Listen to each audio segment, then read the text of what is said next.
Radio Cartaya, 107.2 FM, emisora municipal. Y nosotros vamos a seguir en esta mañana, estamos en la ruta y hoy en esta semanita le vamos a dar un día antes la bienvenida, las buenas tardes a nuestro amigo José Manuel García, que se encuentra en Sevilla, que es periodista y periodista de investigación. Entre muchas cosas que investiga, muchos temas, está aquello que es oculto. José Manuel García, buenas tardes. ¿Qué tal, Isabel? Muy buenas tardes. Pues encantada de escucharte una semana más en este miércoles en el que nos encontramos. Un placer estar contigo, como siempre. Oye, José Manuel, ¿cuántos libros tienes editados o publicados? 56. Son una barbaridad. Es que he estado bicheando, pues en tu historia, ¿no? y he visto que eran muchísimos. Y la verdad, ¿a cuál más interesante, eh? Bueno, la cosa es precisamente esa, ¿no? La idea inicial sí. Era escribir, o siempre que yo me pongo a escribir un libro, mi idea es siempre, pues tratar de escribir de temas nuevos, de temas que no se hayan visto demasiado. Entonces, fíjate, empecé a escribir la guía secreta de Sevilla, precisamente porque Sevilla no tenía una guía de ese tema, y luego hice lo propio con Huelva, porque Huelva tampoco la tenía. Sí. Entonces, claro, vas escribiendo precisamente de aquello que sabes que hay una carestía importante.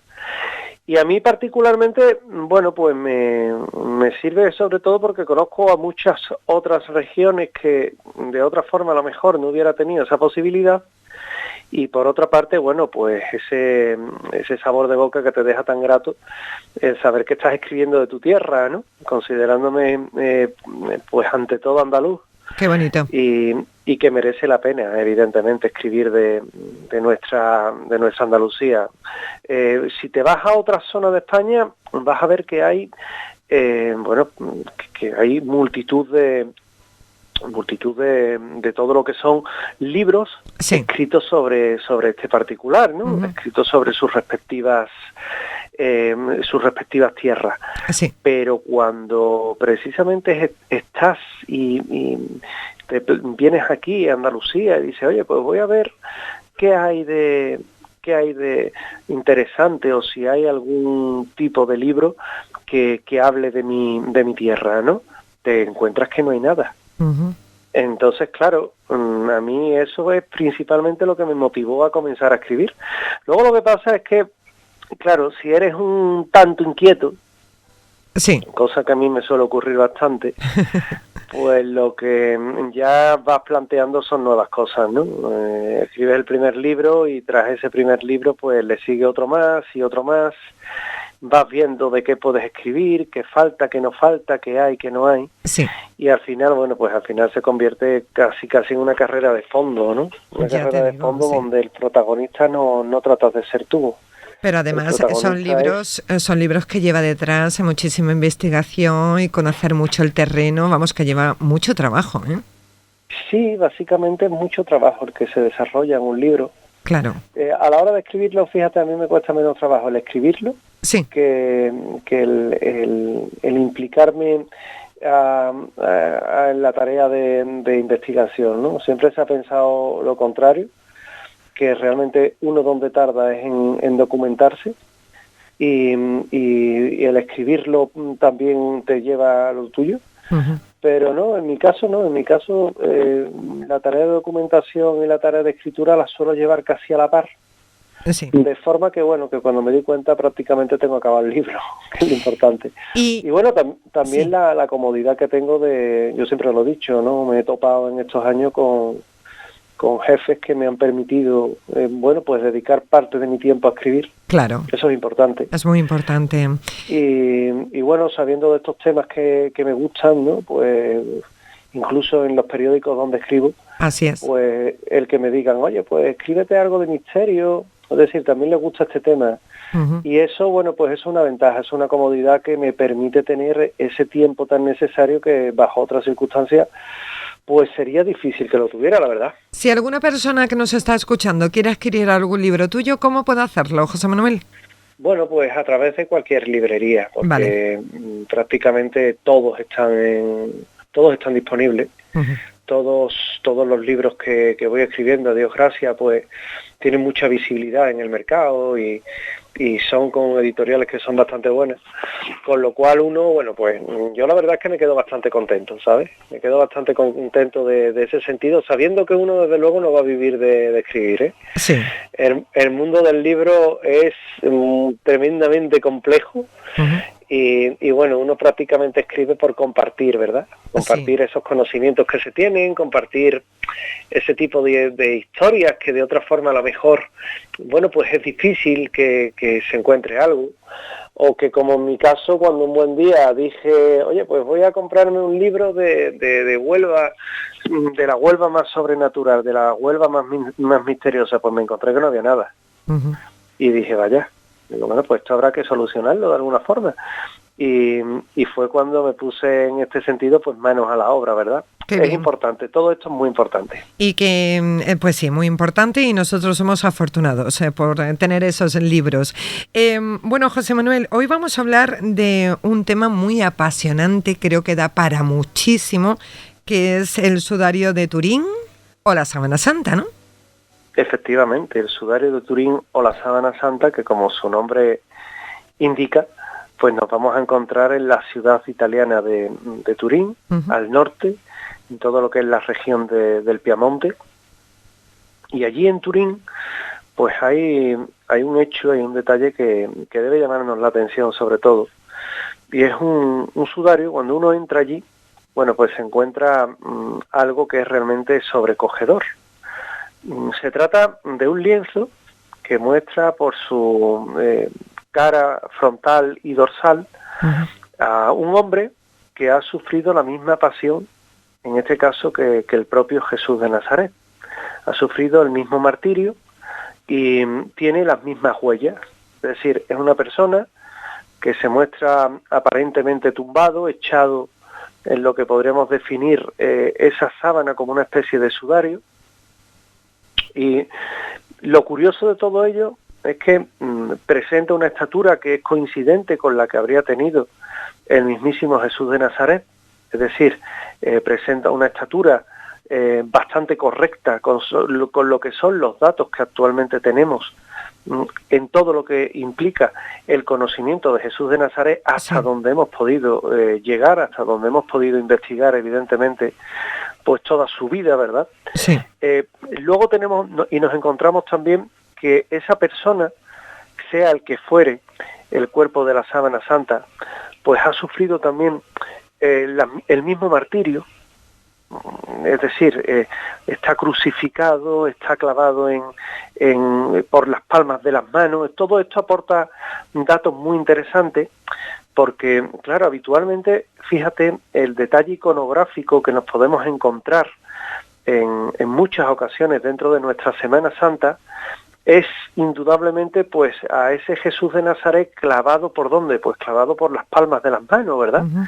En vez de por las muñecas, cuando lo correcto es estar clavado por las muñecas. Bueno, pues en la sábana santa, mucho antes que se sospechara ni tan siquiera que este lienzo tenía unas determinadas propiedades de las cuales ahora vamos a hablar, pues este lienzo, entre otras cosas, muestra esos signos, esos síntomas de haber sido martirizado de la misma forma, con lo que uno se queda también bastante sorprendido, bastante perplejo, porque dice, bueno, realmente anatómicamente es bastante perfecto, Sí. es bastante exacto, es bastante correcto.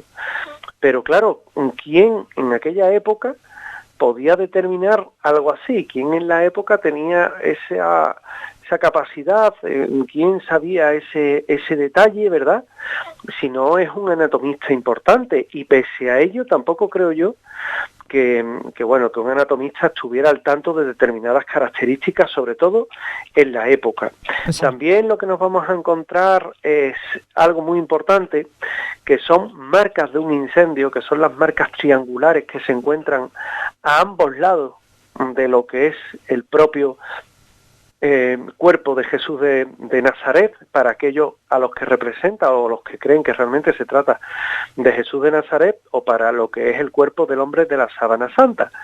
Ahí lo que nos encontramos es también algo muy interesante, porque son manchas triangulares que lo que nos indican es algo tan curioso, algo tan importante como un incendio que habría acabado con esos trozos de tela, ¿verdad?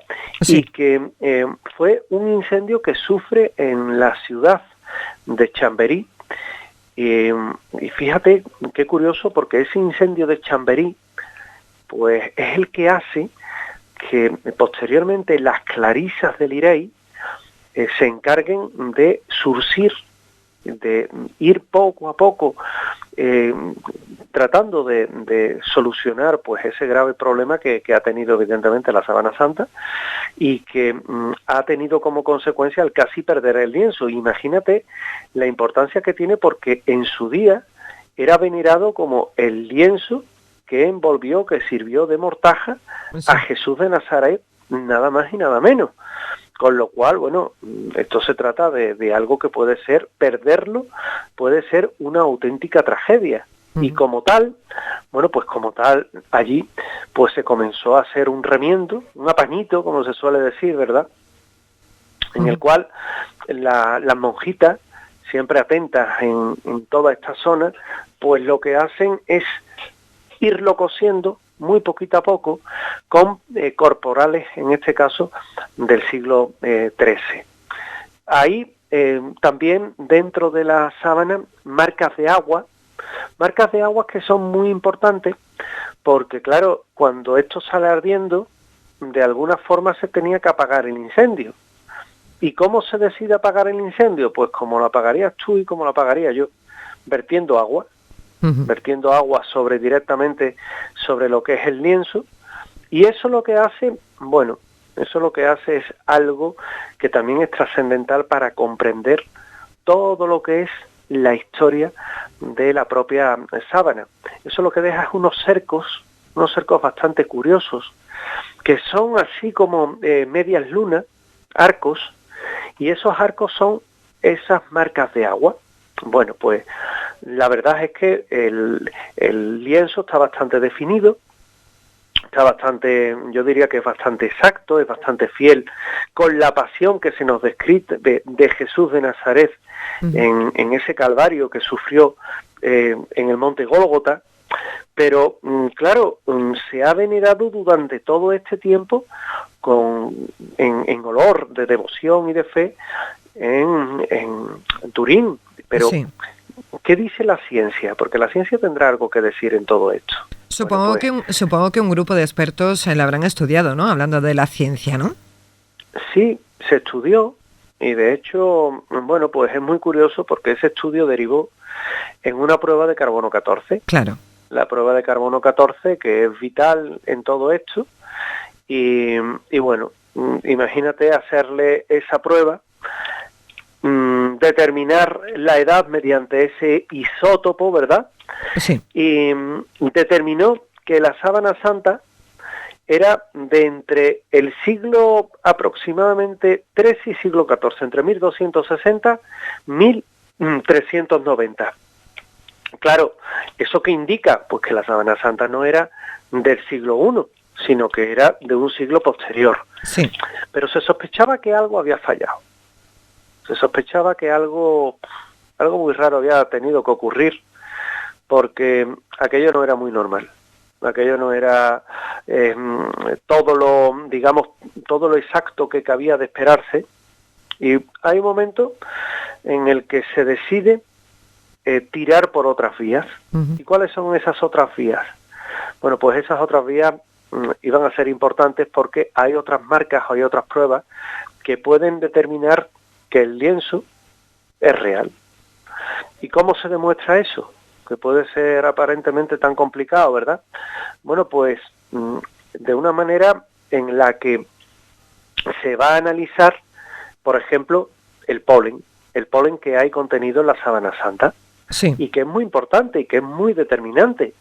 porque el polen de la sábana santa lo que nos va a determinar es un recorrido histórico, y en él lo que se ha encontrado han sido restos de polen de siglos pasados, algunos que han desaparecido entre el siglo, por ejemplo, I y el siglo IV de nuestra era.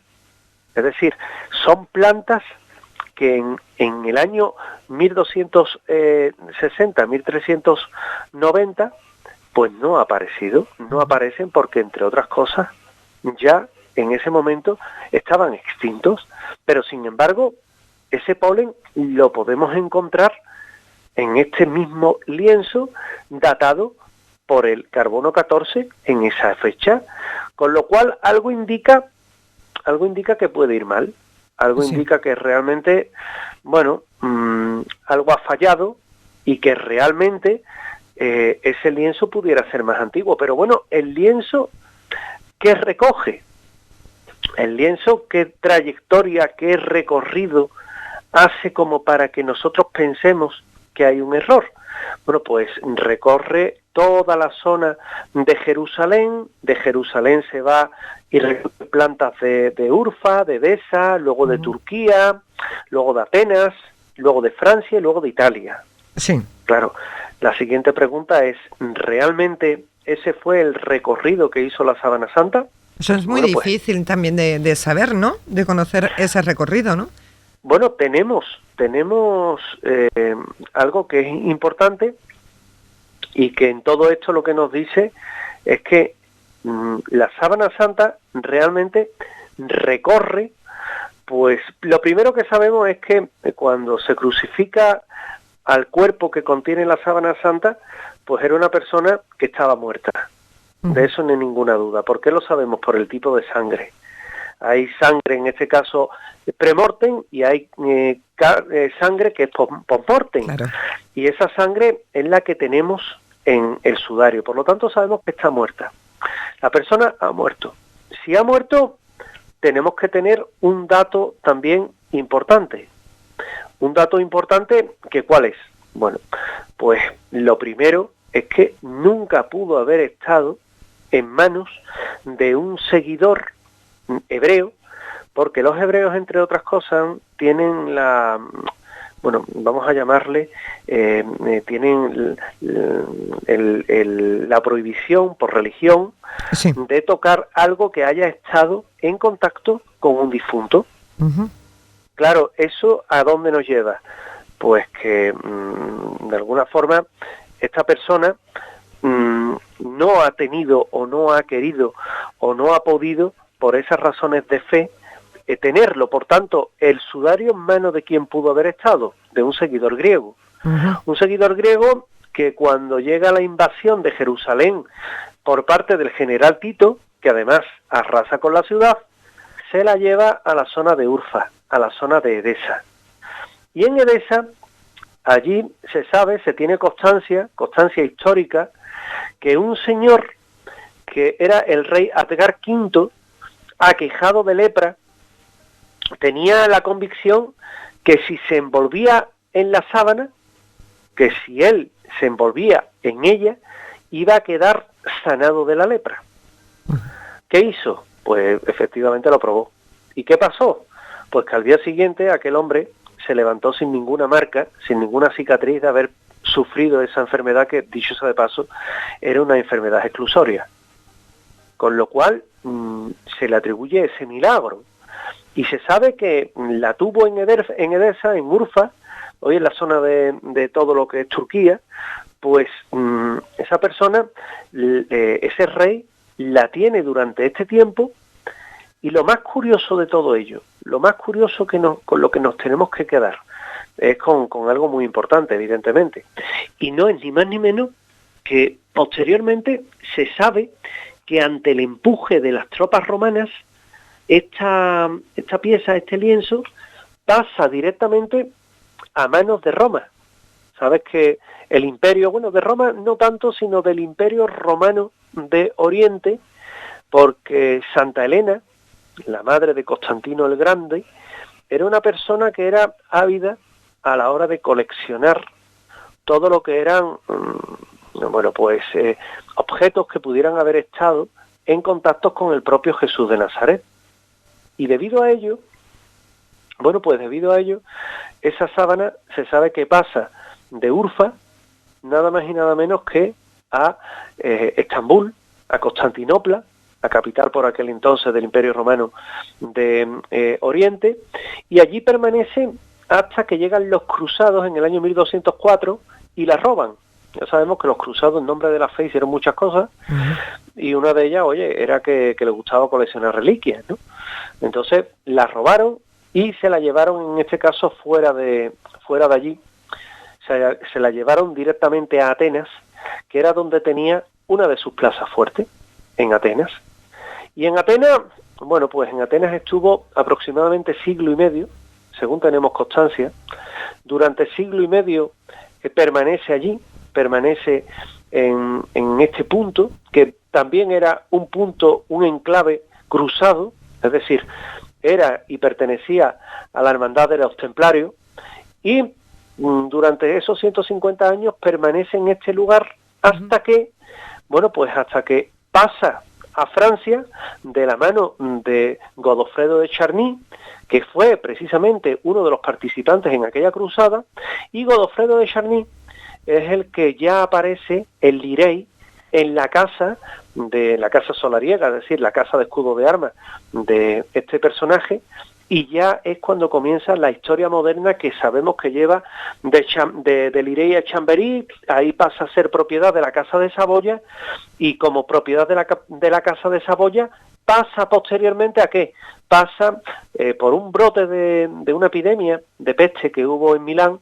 San Carlos Borromeo prometió que si la ciudad sanaba, él iba andando, o de rodilla, que era peor, hasta donde se encontraba la Sábana Santa. Claro, la Casa de Saboya, sabiendo del gran esfuerzo que iba a hacer aquel hombre, que dicho sea de paso, estaba muy mayor, pues ¿qué hizo? Dijo, mira, no te preocupes, que nosotros nos vamos a encargar de hacértela llegar a un punto intermedio.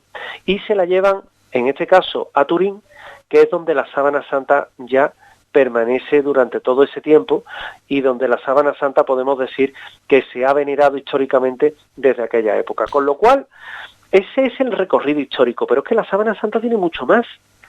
A la Sábana Santa se le coincide, como ves, el recorrido histórico coincide con el polen. Esto es muy importante. Sí. Pero es que hay más. Es que se le hace una foto en el año 1898, coincidiendo con las bodas de la Casa de Saboya, y claro, un fotógrafo, Seconto Pía, un abogado turinés, le hace esa fotografía, y ¿qué sale? Pues que la imagen se comporta como un negativo fotográfico. Es decir, el negativo tiene más detalles que incluso que el propio positivo. Bueno, eso causa conmoción, no te puedes imaginar el espectáculo, ¿no? Aquellos empiezan a pasar fotos prácticamente por todo lo que es el país, hablando del verdadero rostro de Cristo. Se convierte en algo que es realmente impactante, es algo que es realmente espectacular, y llega el momento también clave en el que toca hacer un análisis forense de lo que es la Sábana Santa. Y ese análisis forense va a determinar, cosas que son realmente interesantes, porque lo primero que vamos a destacar es que se descubre que el cuerpo de la Sábana Santa tiene una serie de orificios en el cuero cabelludo, que está formado por una especie de casco de espinas, que es coincidente con lo que era una corona de espinas. Luego, es algo que hemos de tener en cuenta. Posteriormente se descubre que el hombre de la Sábana Santa ha sido cruelmente azotado con el típico flagelo romano, que era el látigo de 3 colas con unas pesas o huesos en las puntas, con la idea de desgarrar, hasta 120 latigazos, cuando la ley hebrea no permitía que se le dieran más de 30. Sin embargo, aquí se consiguen pues esos 120 latigazos que destrozan el cuerpo de aquella persona. Se la clava a un madero por las muñecas, por el denominado espacio de Destot. Esto es muy importante porque las palmas de las manos no aguantan el peso del hombre de la sábana santa, claro. Sí. Entonces tienen que ser crucificados por ese espacio que hay un conjunto de huesecillos que sí soporta el peso. Entonces se le clava por esa parte, y de ello además tenemos constancia anatómica. Esto de la anatomía parece que no, pero es muy importante, porque al hombre de la sábana santa los pulgares, el dedo gordo, sí, se le mete hacia adentro. Eso es porque le ha cortado los tendones. Como le corta los tendones, el dedo gordo se mete hacia adentro. Sí. Y es un efecto que tiene el hombre de la sábana santa. ¿Y qué más? Bueno, pues también nos vamos a encontrar que hay una parte por la que se le ha clavado, en este caso es por los pies, y solamente se ha hecho con un solo clavo, no con 2 clavos. Es decir, también es coincidente con lo que nos dicen los textos bíblicos. Claro. En este caso el Nuevo Testamento.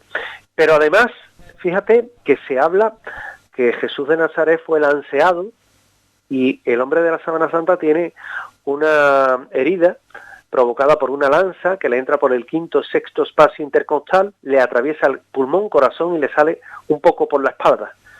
Igual, coincidente, de la misma forma, con la muerte que tuvo el propio Jesús de Nazaret. Pero claro, hay más. El hombre de la sábana santa es hidrológicamente, el cuerpo es estable. Es decir, tú lavas la sábana santa y no vas a quitar no la pintura, la marca, porque esa es otra. En el hombre de la sábana santa no se trata de una pintura, no hay rastros de pintura.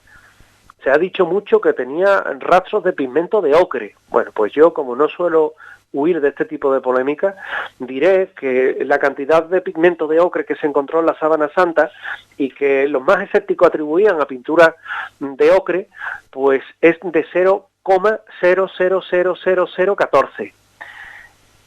Si hubiera sido pigmento de ocre, la proporción hubiera sido aproximadamente del 14, del 10%, más de acorde con lo que es una pintura, ¿verdad? Sí. Y no precisamente con lo que nos vamos a encontrar en la sábana santa, que está más cercano de la cantidad de hierro que tiene la sangre, atenta a esto, que de precisamente la pintura de ocre, que como hemos visto sería bastante superior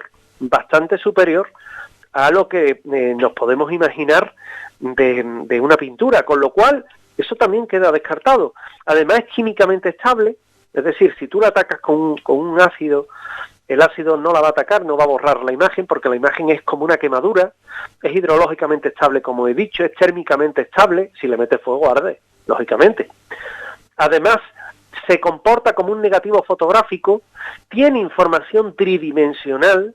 Eso es muy importante, eso es un descubrimiento que hacen unos científicos estadounidenses y que deja a todos perplejos, porque se puede determinar la distancia a la que el hombre de la sábana santa estaba del propio lienzo, y luego, como hemos podido ver, anatómicamente es perfecto en cuanto a que encaja como un guante en todo lo que es el tema de la muerte que tuvo Jesús de Nazaret. Por lo tanto, con todo esto, si miramos de nuevo hacia atrás, esa tesis de la sábana santa falsa o una copia, es absolutamente incierta e incorrecta. Ahora bien, hay también voces que dicen aquello de, oye, es que pudiera ser que fue obra de Leonardo da Vinci. Bueno, pues contra esto vamos a argumentar algo. Todos estamos de acuerdo en que Leonardo da Vinci era un genio. Yo creo que eso no le cabe duda a nadie. Sí. Pero Leonardo da Vinci realmente tuvo que ser un gran genio para hacer un lienzo como la sábana santa 100 años antes de nacer. Creo que eso está fuera de las posibilidades del propio Leonardo. Con lo cual, bueno, pues aquí nos encontramos... Cuántas incógnitas, ¿eh? La verdad es que es impresionante, cuántas incógnitas, y qué maravilla, ¿eh? Tener algo así en nuestro poder. Sí, la verdad es que sí. La verdad es que es un... Que haya sobrevivido en el tiempo, ¿verdad? Qué importante. Claro, también es importante porque se ha sabido mantener muy bien. Claro. Es Así decir, es. pese a que ha sufrido un incendio, que seguramente haya oyentes que me digan, que estén pensando ahora mismo, pues anda que la han mantenido bastante bien cuando salió ardiendo. Sí, es verdad, es cierto, salió ardiendo y desde luego eso es un descuido. Pero lo importante de esto no es el descuido en sí, que fue debido a que unos fieles dejaron unas velas encendidas y esas velas, bueno, pues te puedes imaginar, salieron ardiendo y estaba en su relicario de plata y todo guardado, ¿eh? Claro. Pero ¿qué ocurrió? Bueno, que el incendio le afectó y al salir ardiendo pues se quedó un poco ahí en tierra de nadie, ¿no? Se le hizo esa gota de plata que cayó y que provocó esa perforación, pero pese a ello la sábana santa hoy la tenemos ahí. Exactamente. Otras no. Está ahora mismo en la Catedral de San Juan Bautista en Turín, ¿no? En Italia. Exactamente, en la capilla de Guerini. Y bueno, yo he tenido la suerte de verla 3 veces, ¿no? Me lo he imaginado, te lo iba a preguntar que si la has visto. ¿Y cuál es la impresión que te da cuando la ves? Uf, qué pregunta. Es que no... ¿Sabes qué pasa? ¿No? Es una gran pregunta porque aquí tienes que saber diferenciar fe, claro, de lo que es objetividad, ¿no? Para mí sería muy difícil, para mí sería difícil diferenciarlo, ¿eh? Mucho. Claro, pero periodísticamente hablando es un cañón. Claro. Yo he de decírtelo, periodísticamente hablando, a uno lo deja realmente sorprendido encontrarse con algo así, ¿no? Con una sábana de estas características, porque es que realmente es muy llamativa. La sensación que te da es que, aquí me voy a mojar, si no contuvo a Jesús de Nazaret, por los argumentos que os he ido razonando y que os he ido dando, desde luego a alguien muy similar, que sufrió una muerte muy similar, debió haber contenido. Y pues que sí, sepamos en la historia, alguien que sufriera tamaño castigo, pues fue simplemente el propio Jesús de Nazaret, con lo cual que nuestros oyentes se vayan haciendo una idea. Yo no debo implicarme mucho, porque evidentemente la objetividad debe de permanecer siempre, pero sí me inclino, y eso sí es algo en lo que sí te voy a contestar, sí me inclino a pensar que evidentemente la sábana santa, por todo lo que he argumentado, pertenece al siglo I, pertenece a un crucificado del siglo I que sufrió las mismas huellas o la mismo martirio, misma pasión que el propio Jesús de Nazaret, y que